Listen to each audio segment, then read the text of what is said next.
Hey, everybody, welcome to this episode of Tragedy to Triumph. I'm your host, Aaron Lane, a man in long term recovery who has dreams and aspirations of doing big things. Now, I've been clean and sober since 2016, but my recovery began after a spiritual experience in February of 2017. Everything that culminated to that point, every experience that I had prior to it, and in that moment, understanding that God was real and that my life would change. And if I could have this recovery, that anyone could. So as a result of that, I wanted to focus on sharing amazing stories of hope from people like myself who have been through things, turned it around, and are shining examples of what recovery actually looks like. So today, I have an amazing guest. I'm really excited. We've linked up online. I've read a couple of things, watched a couple of things. So I would like to introduce you to Robert Kanter. Robert, how are you, brother? I'm great. I'm awesome. Thank you. It's an honor and privilege to be here. And thank you for having me as a guest. And thank you for the media coverage that we all need to get some messages out there about what's happening in the recovery community.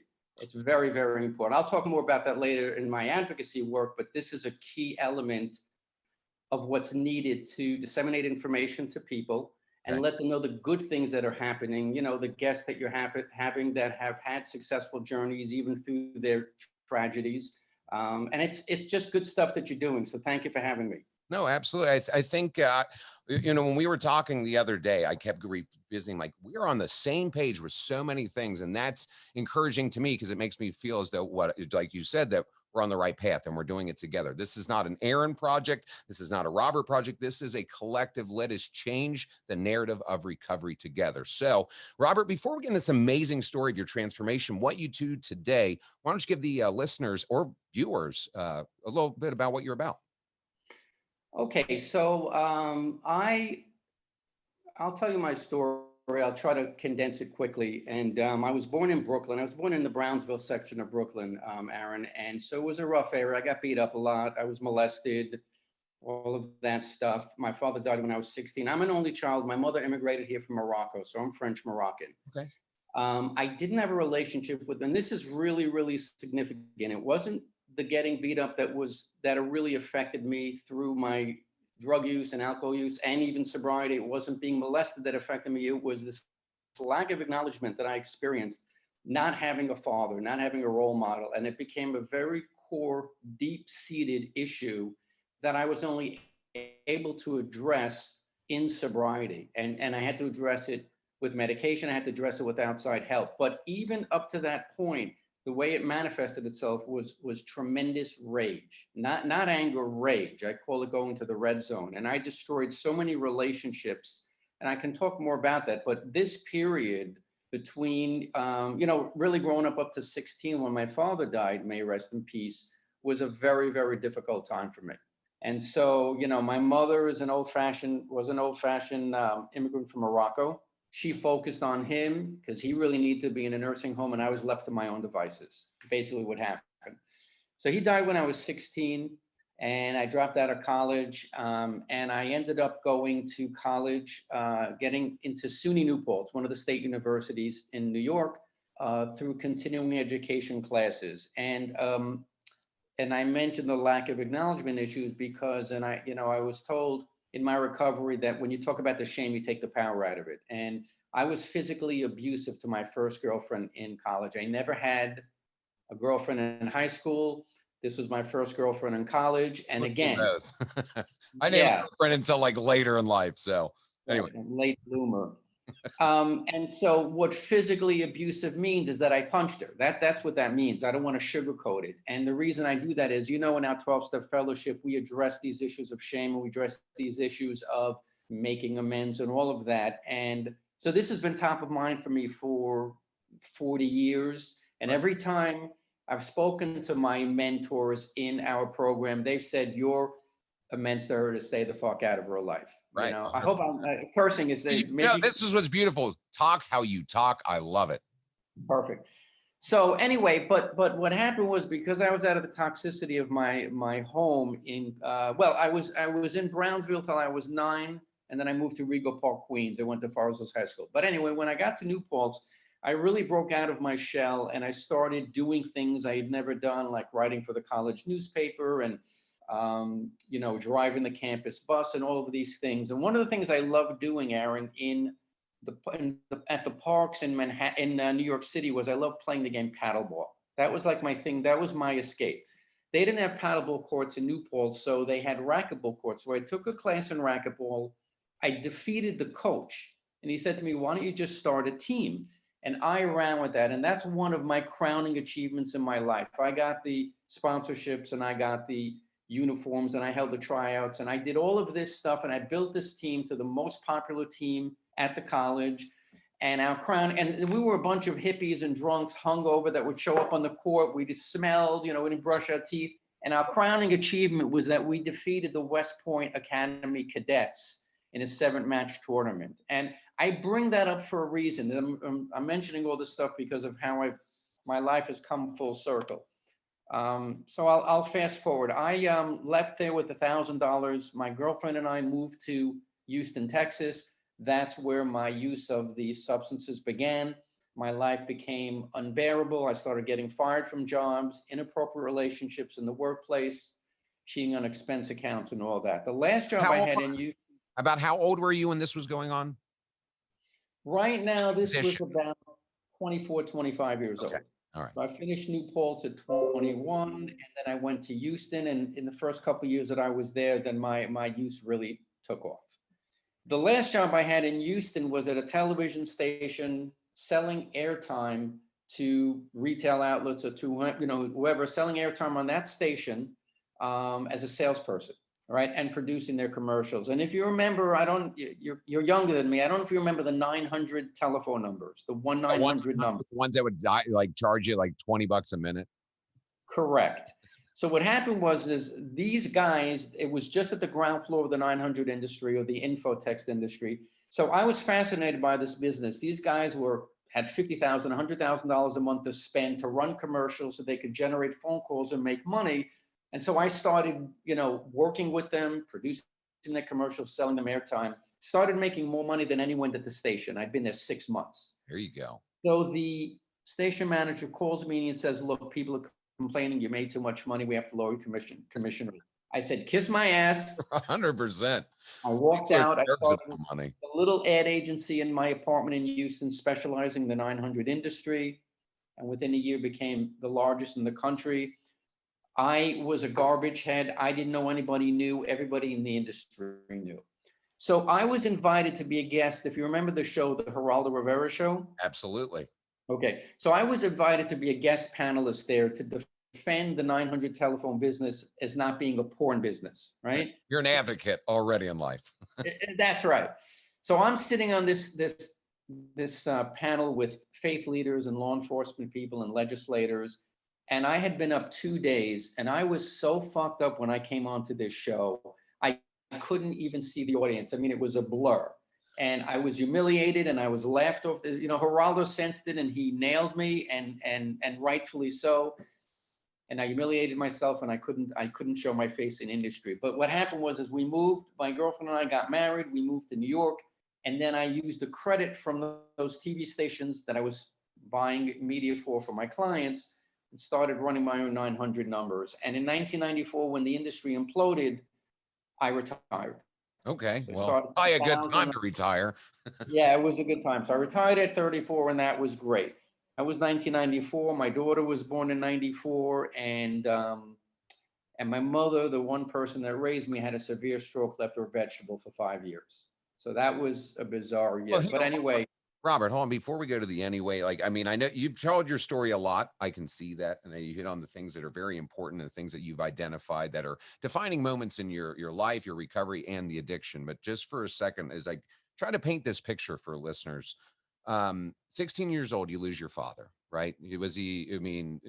That is within itself a very traumatic event. I can't even fathom, I almost lost my dad about 2 years ago. And it's one of the most frightening experiences of my life, almost losing him. So I can't imagine what that would be like for you.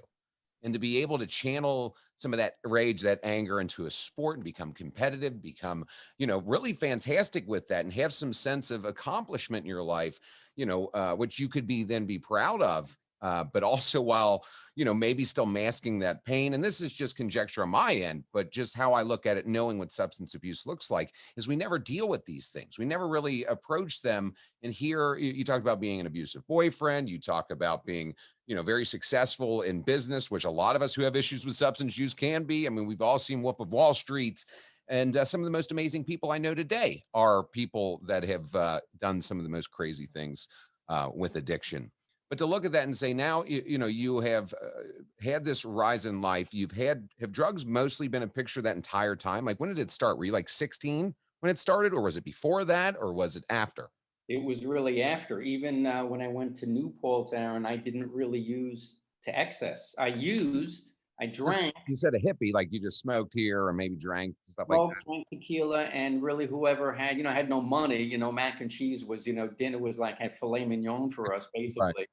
Um, I mean, let's put it this way. Was my life unmanageable? Yes, my life was unmanageable, but everyone in that college's life was unmanageable. So it was just what we did. And you're young too. That's the other thing. Like we seem to sometimes forget, like at that age, it's kind of acceptable behavior. If you ask me, especially it's like a rite of passage in the United States. Like, you're going away to college, that's the time to do it. Right, right. I would say really when I was in Houston is really when it took off, and the more money that I earned, the devil's workshop, the worse that it was, and but I would say in my late 20s is when it really, really took off, and it became, just unbearable, forget unmanageable. What were you into? You talk about being on Geraldo's show. Was it cocaine? Was it alcohol? Was it a combination of the It two? was. It was a combination of cocaine and tequila. Okay. It was So that always was your thing. Patron, throwing a cigar, throwing a hooker, but it was basically, it was cocaine. Sometimes No, all we're not, together. yeah, we're not fooling anyone. You know what happens, it's like, I always say, Aaron, that I was addicted to the unpredictability of Mm. alcoholism. Not knowing what was going to happen in the middle of the night was what turned me on. Yeah, the The more chaos. dangerous, the more daring, the more whatever is, everything else was gray. That was what I lived for, being right on the cliff, but not wanting to fall off.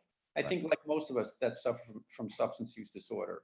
So, but to backtrack from 94, 2 years before that, on October 21st, 1992 was when I first came to a 12-step fellowship program. The plan was to come in to leave. I always say I came in to Yeah. leave. Were you court ordered to go? That's right. I There was, you go. I I know was here to exactly what. I was here to dip my toe in the water, have a cup of coffee, and see who these losers were and what this cult was about. And a series of miracles and angels appeared. Now, unbeknownst to me, now I don't say that in any way in a religious sense. When I say miracles, I'm talking about the unexpected things in that meeting kept happening that blew me out of the water. And when I say angels, I mean individuals, someone like yourself, that were just nice, warm people that genuinely, authentically wanted for me to get better. And so Unselfishly wanted it for you. unselfishly 100%, and they knew more about me than I knew about myself. They knew that when I came in, I was in the hallway. Alcohol was my best friend. Alcohol was my worst enemy. Couldn't live with it, couldn't live without it. But what blew me away in that first meeting was that people were sharing about their shit so honestly and so brutally, and I could tell it was genuine. And they would say something that I would be taken aback that I'd never share, and nobody flinched. They just nodded their heads like, yeah, we get that. And I knew from there that it was my way of life that was a bunch of childish bullshit. And I came back, and people welcomed me, and they remembered my first name, and they showed me the program. And I stayed sober for 10 years, and then 5 meetings a week became 3, became 1, became I'm cured. And a shot of Padron looked like a great idea. And I drank Christmas Eve 2002. I would get sober Christmas Eve 2005, and I paid the price for that relapse every day. Crack houses, shooting galleries, S&M dungeons. I lived the unspeakable like all of us. Oh, And let's sit there for a second, because I think you also talked about you were already a dad at this point. You had a daughter in 1994, you said? Is that when she's born? So 1994, 2 years prior to that, you're running into, some issues with the law, sent to AA or some sent to a 12-step program. They're either sending you to one or another. And, getting a first taste of that and finding it to be conducive, to be helpful for you. And so you said you had a period of sobriety in there. What do you think the catalyst was in that moment for you to get at least sober? I'm sorry, the catalyst of the relapse? No, like for the first, you had a stint of sobriety. You had like you said, a decade. So so this went for how long? No, so I was so when I went into my 11th year of sobriety, I decided that meetings were Oh, I get it. Okay. priority. I Yeah, was I was thinking, all right, you got sober around that time, you stayed sober, and then you relapsed back in 2002. I know that's what I Oh, said. I okay, right. relapsed. I came in October 21st, 1992. And you I, stayed the whole and I time. stayed for 10 years. There we go. That's what I was like. So, and you have it. You're having a daughter. You're being a dad. You're being responsible. And then on Christmas Eve, you said that you basically stopped getting your medicine in a way. You stopped going to the meetings and the fellowship, and it became less of a priority until that one day you're sitting there and said, "Drink feels like a good idea," which happens to so many people. Think about this for a second. You know it, and I know it, especially with the pandemic and how those numbers have shot through the roof. Even normal people, even someone who doesn't identify as an alcoholic, some of them have become heavy drinkers or could be borderline alcoholic as well. So we can only imagine for us that, I had a buddy who stayed sober 23 years. He went out for like 6 months this past year. And it's just baffling to me, but at the same time goes to show you it doesn't matter. And this is important for people who listen to the show that are in recovery. You never have it figured out. It's not like it goes anywhere. It's treated. And we treat it by, one, being in service of other people, two, being honest and transparent about what's going on, and recognizing that we're just a part in the system. The world does not revolve around us. So now understanding that, and that period of sobriety that you had, which is pretty substantial, you said you had a relapse and that it lasted for what, 3 years? 3 years to the day. Jeez, 3 years to the day. they And got wild. yeah, it got, really, I feel like my disease puts a marker in a book and it says, okay, I'm going to do my best to get you back out here. And if I succeed, here's exactly where you're going to pick up. Oh yeah. It's not like I'm going to have 2 shots of Padron. It's not like I'm going to have 5 lines of cocaine and say, okay, I'm done. I know, I mean, I really know how the relapse is going to go again if I stop going to my 'Cause 12 it's like step. all or nothing, right? Here you are. I can only imagine, even it being, I mean, I have a little over 4 years. I feel that's substantial in my life because I've never had it. But to get to a point and say, you know what, because fuck it, I already did it. I'm already relapsed. I might as well take this as far as it goes because I'm probably not coming back. Is that kind of the mindset? Yeah, and I just would think it would be. to fast forward now, there's fentanyl on the streets, which we Jeez. didn't have, and the fentanyl is brutal, and they're dropping like flies. And I'm hearing stories every week, and it's just it's very dangerous out there. Everyone should have Narcan in their back pocket or in a purse. They really, really should. But that's a whole. The No, whole but it's true. But I think it's important also because people have to not. There used to be this idea of like you can be an alcoholic, you can be, also do cocaine and drink, and it would get you probably to the rooms of a 12-step at some point. You're gonna get. I mean, it might take 20 years to get there. The people who are doing fentanyl don't have 20 years of it. This could be first use. It could be within the first month or after a relapse that they don't wake back up. So the severity in which the drugs that are on the street today, even your traditional cocaine, which while not a great thing to be using, is now being oftentimes adulterated with fentanyl. So you look at those things, it's frightening. I always look at every day. I'm like, geez, you couldn't pay me enough to do any of this stuff. You just can't. So now, all right, so to get back on track, here you are, you do a 3-year relapse, you come back. What was to the day? Okay, so Christmas Eve. to the day. What was it, the catalyst then? What was it like? All right, I'm done. Did someone stop you in your tracks, or was it a spiritual experience? What was it, or just like, You just hit the nail on the head. Someone, in essence, stopped me in my tracks. Christmas Eve 2005, I would end up getting sober in Westchester County, New York. I was sitting outside of a meeting. I was crying in my car. It was snowing. And I would get, that 90-day period, and then I would relapse. And it wasn't sticking. And my friend Molly knocked on the window, and I rolled the window down. She said, "Rob, why don't you dive into this with both feet or go back underground?" And that was, don't ask me why, but that was, when she said go back underground, it was like, is that the best I can do? I have a daughter, I was a success, da da da da da. And she, in other words, she was like, like, you're not fooling anyone. Go back underground and go back to the S&M clubs that you always talk about, and don't waste our fucking time, because Right. basically you're full of shit. Either dive in or don't dive in. And I was like, and just like my first meeting, where I knew that was the real deal. I knew what you were saying was the real deal. So I knew to go early and share like my life depends on it, because it does, and fellowship and tell you how I was doing, not how I wanted to sound good to impress the women in the meeting or all of that You stuff. guys call it 13 stepping up there as well? Oh yeah, we Okay, absolutely do. I think these things are pretty universal, but I love this idea of what my fellowship looks like in Cincinnati and yours being in New York, and these dynamics, and that it has knows no boundaries, which sounds redundant, but you know what I mean. Yeah. So so now I'm in my 16th year of sobriety this year, which I'm thrilled, and I'm going to talk about my daughter in a second. And the biggest difference, Aaron, is that I am petrified to miss my 12-step meetings. I mean, petrified. I haven't gone, with the exception of one 9-day period when we took a family heritage trip to Morocco. I haven't gone more than a day in 15 years without missing, not more than missing one day without a meeting. That for me, I know how my brain is. Life will get big, and I'll miss a day, and then my disease the next week will say, you see, you missed a day. Don't worry, you have to go on a date. You have to And do it's all this. good. You haven't messed up yet. And that's the thing. And I love this is almost the dynamic of the conversation for the people listening and saying, look, whatever's working for you now will continue to work if you work it. However, if you start doing something else, you might not have that chance of coming back. And you want to see that and say, all right, at least this way, I know I can't end up back in that spot, and I can be, stand up dad, and doing everything that you're doing. So I appreciate, I think it's awesome. 16. And the thing that's crazy to me is that you had a sustained period of sobriety. And it's important to remind people, like, it's just all you really have is today, right? All you have is now. What you did yesterday doesn't matter. Tomorrow's not here yet. So how are you going to act today? And what are you going to do to ensure that you can stay sober before you go to bed? Yeah, it really is. It really is true. I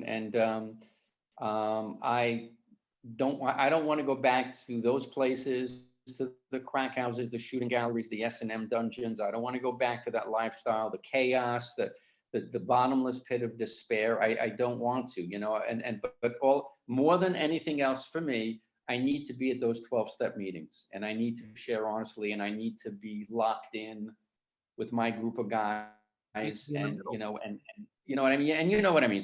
Absolutely. Um, so 3 years ago, my daughter developed a heroin problem, and she's my only child, and she was locked in an apartment up in Dutchess County in New York with a drug dealing boyfriend, and she wasn't coming out. And I was certain the amount she was doing that she was going to overdose. And it was traumatic, and and I'm realizing later how traumatic it was. But it was one thing to have your only child locked in there, being not communicating, being MIA, not knowing if she's alive or dead, and being in the program and knowing that I'm completely powerless over Powerless doing sober. anything. But then it was another thing to have a drug dealing boyfriend in the picture that had his emotional claws in her. And every time we tried to talk sense into her. So what happened was, I was sober a while now, and I said to my wife, my ex-wife now, that we need to come from a different place. We came from a place of stigma, a place from a punishment. We're going to punish the problem away, disown her, make her feel like a piece of shit. You're a loser, and so forth. I said, we need to emulate what's called the Portugal model. I had read about the Portugal model, which is that the country of Portugal reversed their heroin epidemic when they took it out of their criminal system. They put it in their Ministry of Health. They came from a place of compassion, and they reversed their epidemic by 75%. So I said, I think it's time for us to try to see Sasha and to have a loving, destigmatized conversation with her, and let her know that that we love her and she is part of the family. So we convinced her, actually a friend of hers who we called, convinced her to come to a diner And that's what this article is about. And it's also an article I wrote for parents.com. And she came to the diner high, and we sat down and we said, look, we want to meet you where you are, not what we want you to be. We want to separate the illness from the individual. We know you're suffering. We love you. We have your back. You are part of the family. We want you to be safe.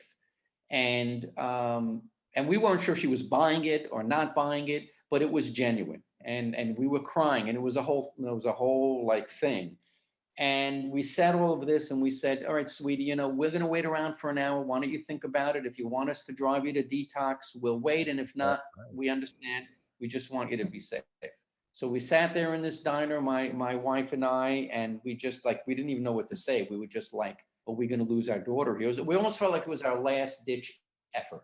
Right. An hour later, she comes back with all her belongings in a black garbage bag and says, okay. And we drive her to detox. And the boyfriend tries to meet us up at the detox to still fuck with her. And Codependency she, at its finest. right. That's She the had the strongest drug. I get people clean from anything, but not codependency. For whatever reason, that's the strongest drug in existence. the truth. It really is. She went to detox. She went to rehab. She went to a sober living home. And now she's in her third year of sobriety. And Okay. she's doing phenomenal. And when I say sober community, I mean that there's a town in Connecticut. It's a regular town, but you have about 200 young adults there that Right. have like taken over the town. They go to their 7 a.m. 12-step meetings. They work for the merchants. They text. It's like they've built a college campus of sobriety. I wish I had that when I was The getting sober sober. economy. I think it's a great idea. There's a company here in Ohio that does staffing, and they're called Damascus. Really an amazing group of people that give people second chance employment and help them get their lives back together. Combine that with treatment and treating people like a human being, having compassion.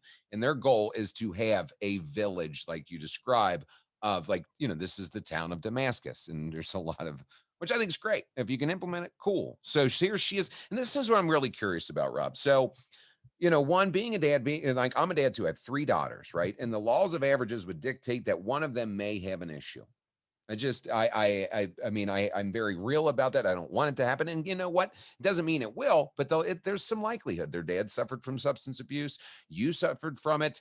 It is in a lot of ways. There's a genetic component, a trauma component. There's a handful of different things. But seeing that and you say being powerless over it doesn't make it easy though. And you talk about looking at your daughter, knowing what she's like. I mean, and I gotta slow down on this because it makes me emotional thinking like that one of my kids could ever go through those things.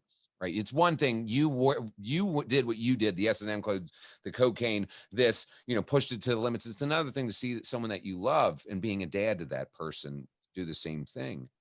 So I'm trying to think how to really say this and communicate it. I'm bouncing the feeling around more than I am being able to articulate it. And How old are your children? I have a 16-year-old daughter, a 15-year-old daughter, and another 13-year-old. So You're pretty fucked. busy. No, you're fucked. I'm sorry, but I'm gonna Yeah. let you know right now. It's Just so go bad. out you're done. I mean, that's it. 3 in that age, because their 16 was our 22 or whatever. 100. Whatever we think they know twice as much. But if they don't suffer from substance use disorder, you are very blessed. There's no question about it.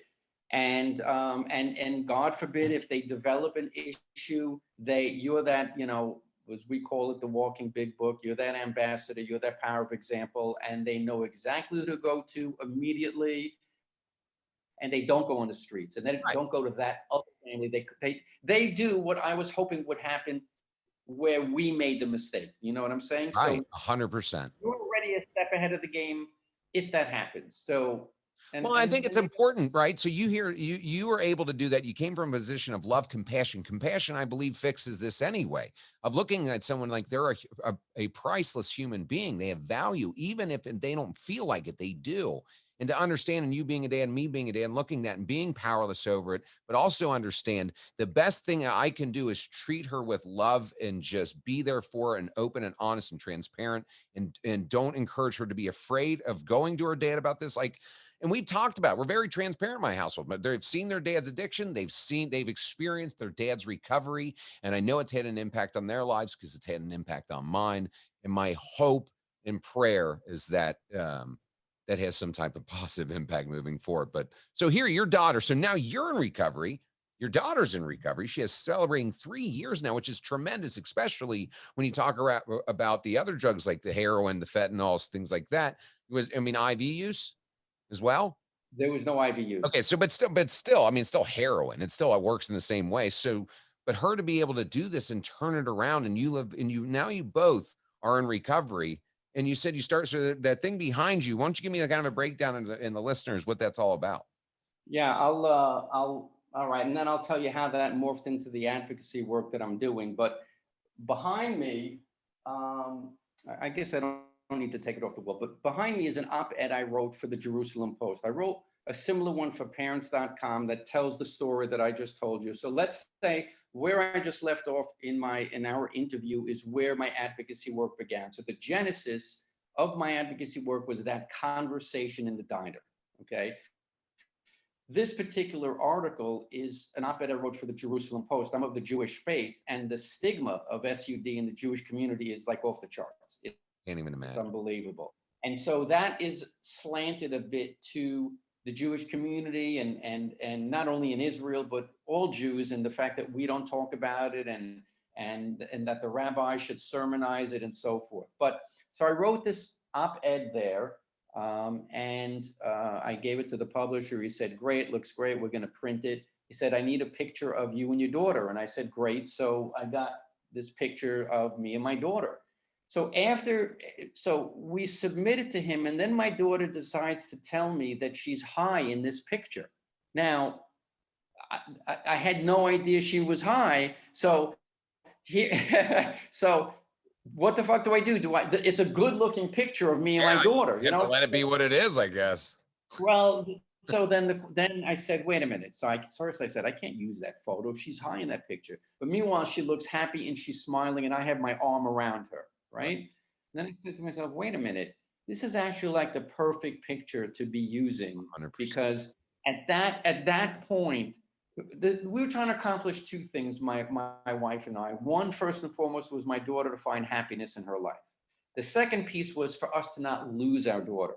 So if you see me there holding her tightly, I haven't lost my daughter, right? And then her smiling and being happy is how she looks now, smiling and being happy. So then a whole fucking debate started with, well, okay, but wait a minute, she was high in that picture, so you really can't use it. But then is that anyone's business that she was high and on? You know, like Right, we it's a go whole on and on. dilemma, right? But I love Right. it. I think it's awesome that you Yeah. did and chose to. You know what I mean? Yeah. It's really, and I don't mean to cut you because I mean, I'm guessing you were finishing a thought there. I'm sorry about that. No, no, no, that's okay. So at the end of the day, that's the backstory, and we laugh about it. But we could just, it's kind of like I say, there are people that don't suffer from addiction issues, but if they don't take their Xanax at night to go to sleep, they got to have it every day. Exactly. So at that point, my daughter was snorting heroin, but she was also holding a job and was in a relationship with like kind of like, so it's kind of like, do I use the photo? Do I not use the photo? Am I lying? And at the end of the day, we decided just use the photo because it was a happy picture at that time. Let's And put it it's that way. It another was a happy. conversation too, because it's also saying, look, you didn't know at the time necessarily either, right? And this thing that just because, and I mean, take it a step further and just like feeling wise is like, there's many pictures of me with my children. I'm smiling, but I'm high as a kite. It happens. I mean, there's so many of them, but I want because they're pictures with me and my children. It's the reality of it. And if you said, I mean, we especially in your community, in the Jewish faith, and just generally how stigma is, and people want to sweep it under the rug like it doesn't exist. And you're like, no, I'm going to love my daughter regardless. I loved her then, and I love her. You don't love her more today than you did when that picture was taken.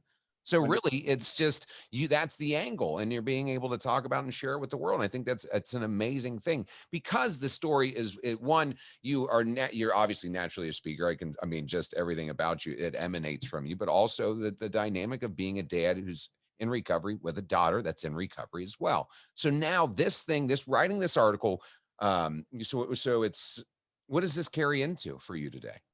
So what happened is I've been given this gift that I'm sober, and my daughter's been given this gift. And I said, I got to at least give back and do some service. I'm not one to sit around And so I started volunteering for a nonprofit agency in Manhattan.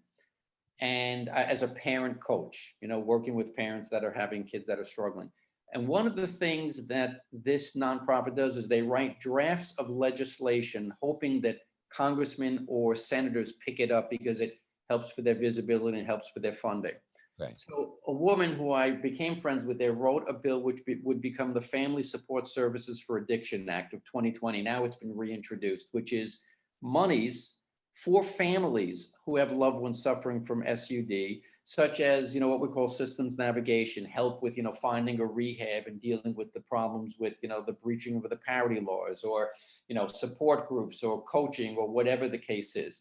So I was invited. So my friend invited me to just out of curiosity, I go to this press conference in Long Island to see the senator introduce this bill. I'd never been to it. I knew nothing about, Right. This is new to you.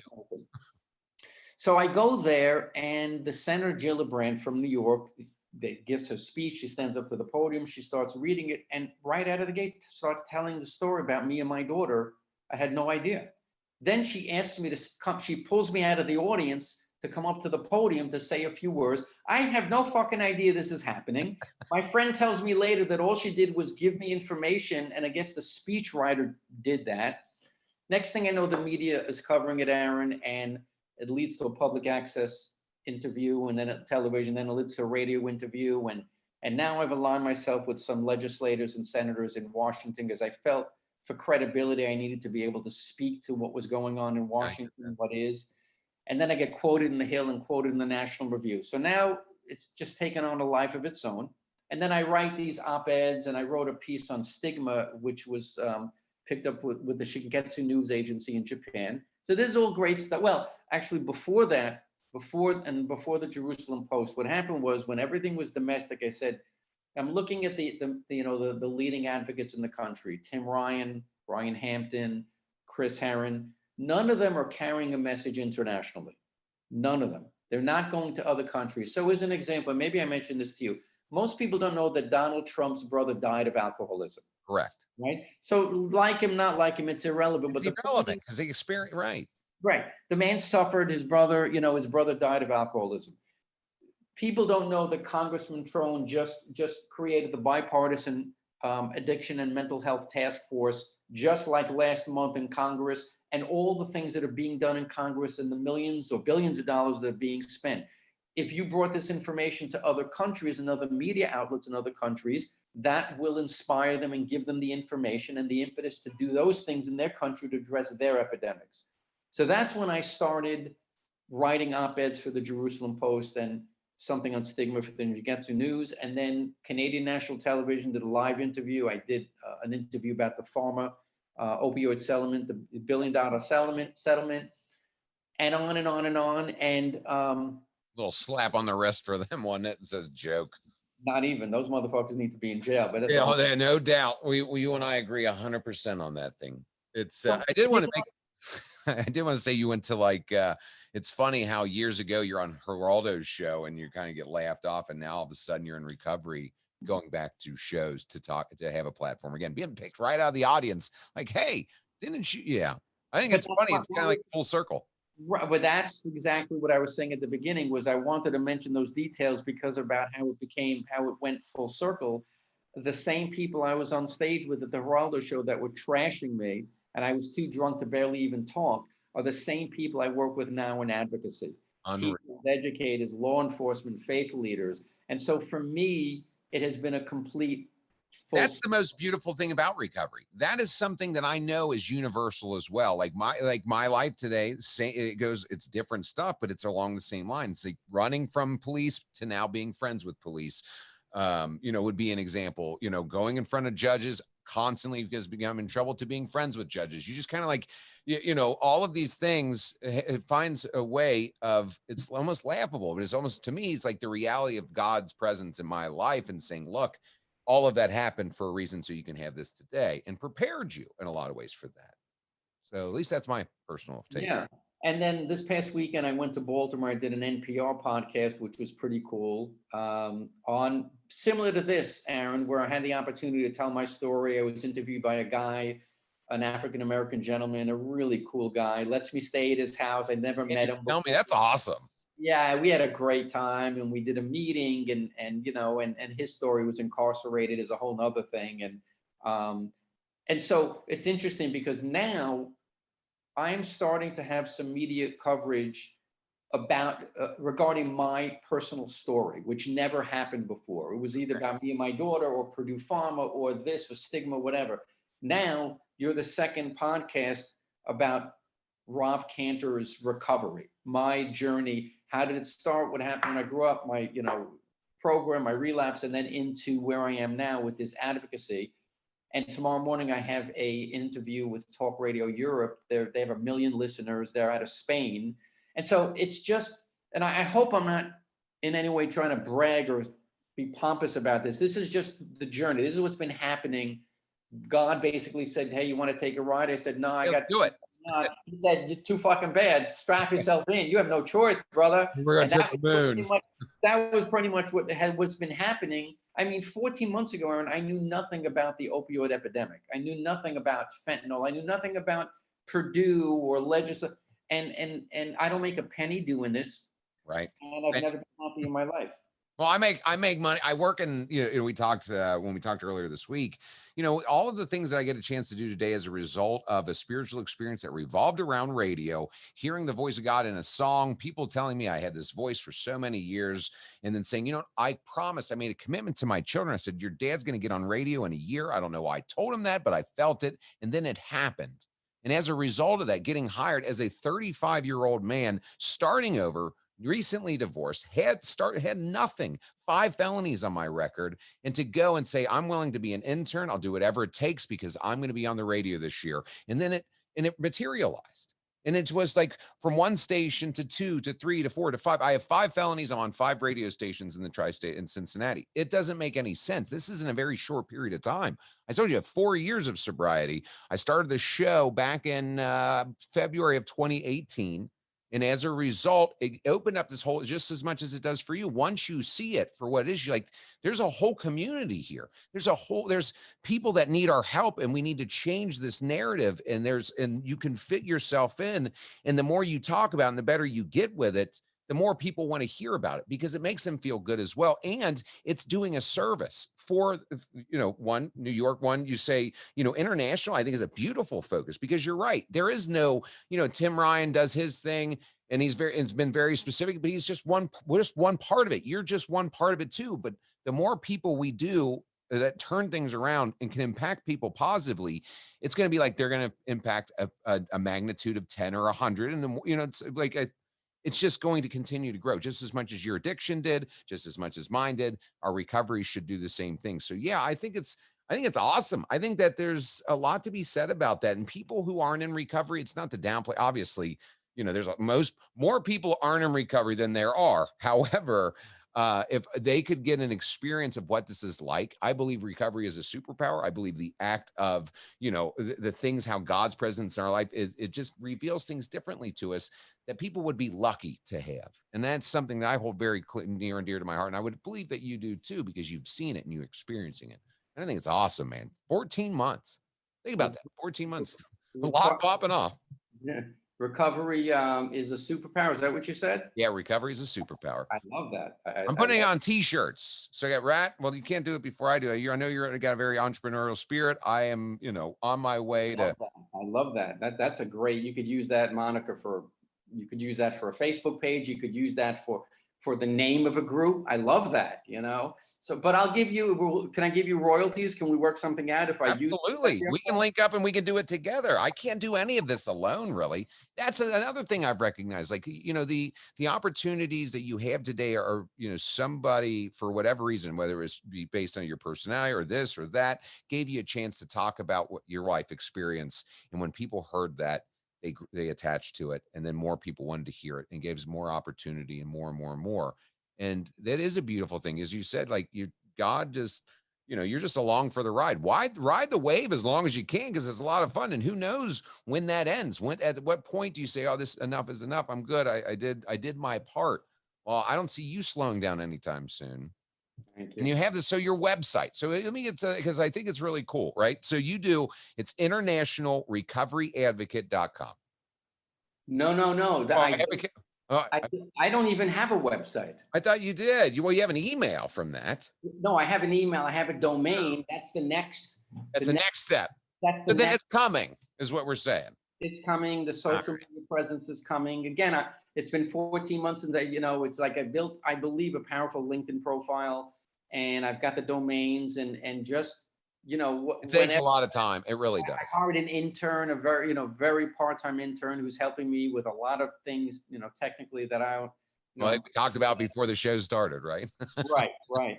But just like you showed some real passion about your daughters, I always say, if we're going to be selfish son of a bitches and not get sober for ourselves, do it for our children. We have an obligation. But I was FaceTiming with my daughter today, and she's just doing so well, and she's radiating, and she's happy, and there is nothing that is in the ballpark of that and my sobriety and her sobriety are here, and then there's a big space, and the rest of the list, whether it's financial or your job, is here. Maybe you could put your health kind of up there close. And so when I'm reminded about that, what am I really doing here? How much time am I putting into this to be of service and give back? I like to say I was scared into service, and that's really what I believe. But I could have easily gotten the call from the coroner's office, Aaron, easily. She A told lot me of how people much she do. was consuming, how much heroin. It was easily. She was climbing the walls, and he could just get it for free, and they kept doing it. We've had two women, two mothers in our group in the past three months who did get that call. Right. I know an organization on here that, and I'll mention the name. Look Up to Adam. It's a woman who lost her son to an overdose. Right. It's a healing organization, a healing group. And she, before COVID, she said, "Why don't you come over? I'll have a few members here. You can meet them. I'm serving dinner." 30 parents came to this house that had all lost their children to overdoses, and they would go around the room, and they would and they wouldn't talk about their child's birthday. The day that they died, they would call that their angelversary. Yeah. And I was like, and this is what's motivating me, is that I know I could have gotten that call. I didn't. And I'm looking at my daughter, and we're fine. So how the fuck can I just rest on my laurels? Like, what am I going to go take a trip to Cancun? And okay, we got luck.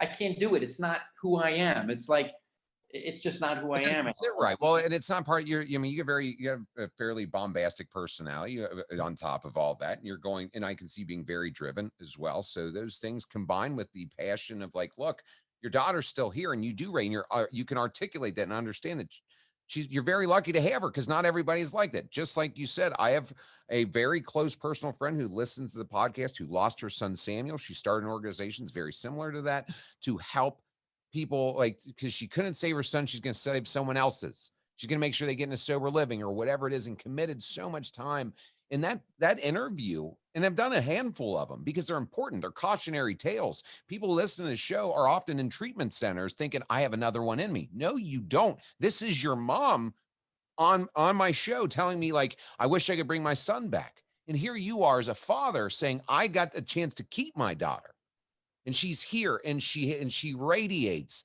and so do you on top of it. So it's a huge healing thing. Like, this is just as much in reach for anybody as that is, if you choose to go and do it. Yeah, and I would say to people, Aaron, I say, I did lose my daughter, but I was fortunate to get her back.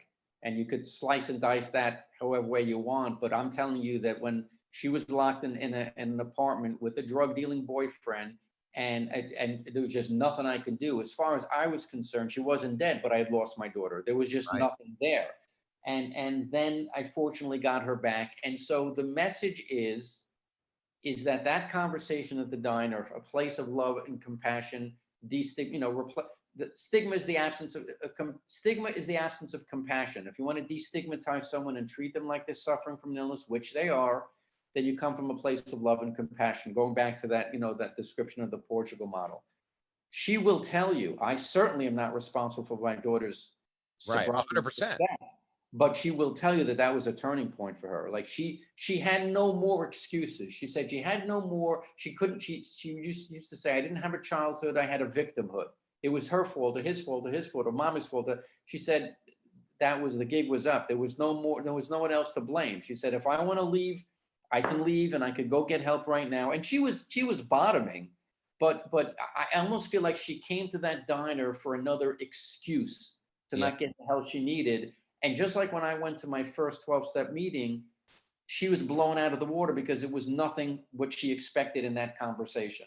And so, how this all morphed from that and me knowing nothing about the opioid epidemic to here I am on your show, it's like I wake up sometimes like, what the hell just happened here? It's Well, because you're bizarre. speaking And from the heart, because this is a real and relevant thing in our lives. And while, I have some accountability for my own addiction, I have to, because no one made me do it. There's I believe, some catalyst for that.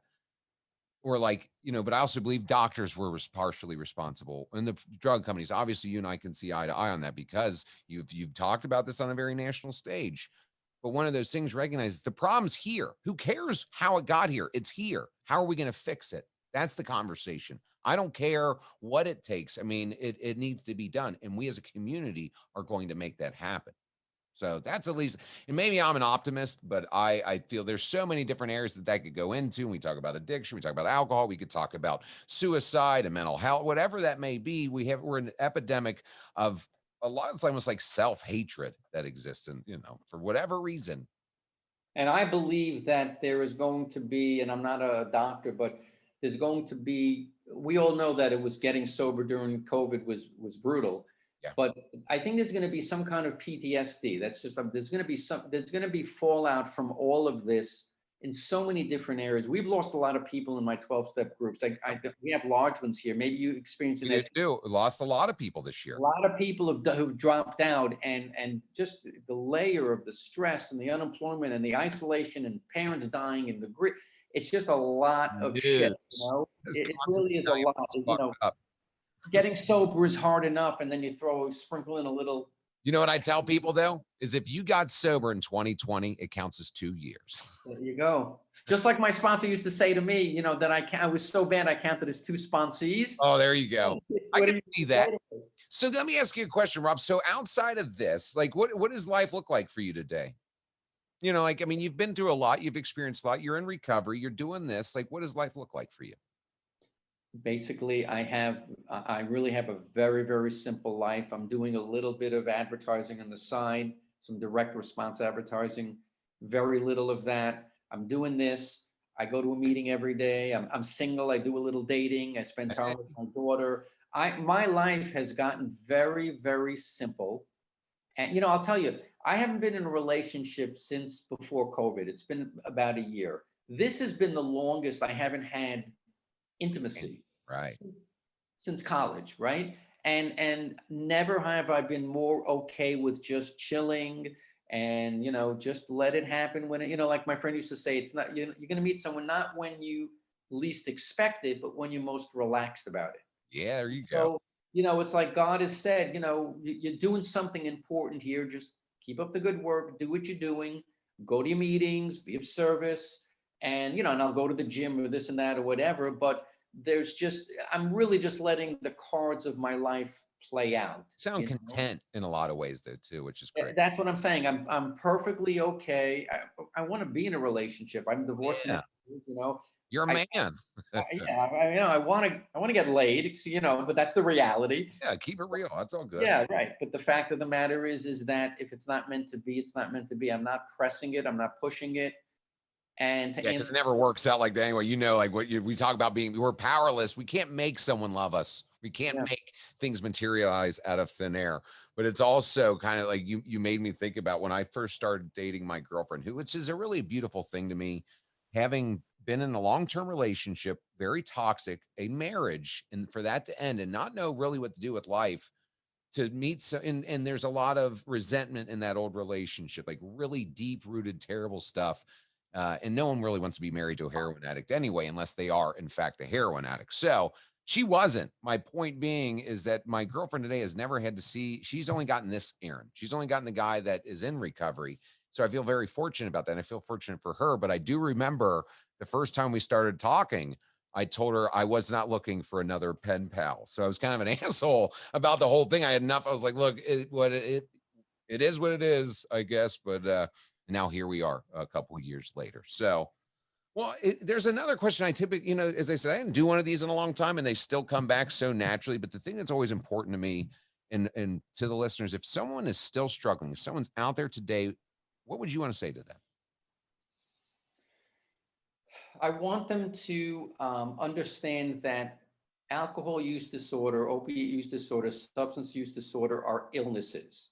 Anyone that suffers from this didn't ask for this kind of pain and suffering to be inflicted on them. They have a responsibility to do what they need to do to get the help. The help is out there, but the first thing, like they talk about, putting the bat away. Put the bat back in the closet. Don't beat yourself up because you have an illness. But having said that, understand that there's a lot of hope out there. There are a lot of resources out there. There are a lot of people who have successfully recovered from their SUD. Just listen to Aaron's show, Tragedy to Triumph, and you're going to hear these stories. And so I would tell them that recovery is very possible. I don't know if you providing information on this podcast about where people can go, where people can call. Certainly, they can just go online and Google 12. I don't know how much you talk about 12-step Yeah. program Well, specifically. I leave that open. See, because I encourage people to find their own path to recovery. I'm personally in a 12-step, and I would always advocate for that because of what it's done in my life. But I see other things working for people. The call to action on this show is always the same: is that I'm available if someone needs me And direct. the same here. They can Same here. message me, they can call me, and they know that I put all that stuff's always in show notes and And stuff. you can feel free to put my email contact We'll information. do that. I absolutely am more than happy to speak to someone about any aspect of this recovery. And yes, that's a really good point. There's smart recovery, there's neuroplasticity, there's medication assisted treatment. There are many pathways to recovery, many more than in the old days when really the 12 Right. model was the only model in town. I support all of them. I think we're all on the same team. We're all trying to get well. The opioid epidemic, alcoholism is a public health emergency. It's not Yes. going anywhere. And, most of us, almost all of us have been touched by these illnesses, whether personally or knowing someone. I just gave an interview to a well-known newspaper. And whenever these new interviews happen, it's like always the person, they're not in recovery, but their sister or their Yeah, father. everybody knows somebody. There's no person in the United States that doesn't have someone in their home or someone that they know. 1 in 10 people this past year have had struggles. They're just saying 10 people have had struggles with substances. That's an insanely large number. You think about it, it's 10% of our population. We got 356 million people. That's a lot of people that are struggling today. That's a very low estimate. Some places it's 9 out of 10, depending on Yeah. what neighborhood it is. There's a lot of hope. And what I would say to the parents is that what I encourage them to do is to look at that conversation my wife and I had with our daughter at that. And I write about it in this op-ed in the Jerusalem Post. You're welcome to send links. I write about it, same type of thing in an article for parents.com. And to think about having a loving, destigmatized, compassionate conversation with your child with boundaries. Say, look, sweetie, you're not coming into the fucking living room and snorting heroin and watching Netflix all I night. ain't buying it for you, but But I love you. yeah. But the more parents understand about the illness, the more they can speak the language to their kids. And when they can do that, and the kids see that, they see that the parents genuinely love them. They're taking the effort to understand that they're suffering. It makes just a world of difference. It makes a world of difference. And then if you take it a step further, there are so many nonprofit organizations that are in your area, that in New York, that All over the do place. so much great work and have these resources, these support groups, these systems navigation. You want to get involved with your legislators, there's ways to do that. There's a ton of stuff going on out there that can be tapped into to address this problem. and also for them people to know they're not alone, that many people suffer. We just want you and I, we want good outcomes for people in your audience that are suffering from this, and that can absolutely happen. That can be a reality, if you just take this seriously and if you put the time and effort into it. Well, Robert, I couldn't have said it any better. That is absolutely a story of from tragedy to triumph. Thank you for taking the time. Once again, I'm sorry that we got pushed later to the week, but it worked out and it's exactly what it needed to be. So thank you for your time. I'll make sure put all your information in the show notes, including the press releases and a copy of your article there, because it is important. I want people to see, another success story. I want to see people to continue remembering that they can do it too. So thank you so much.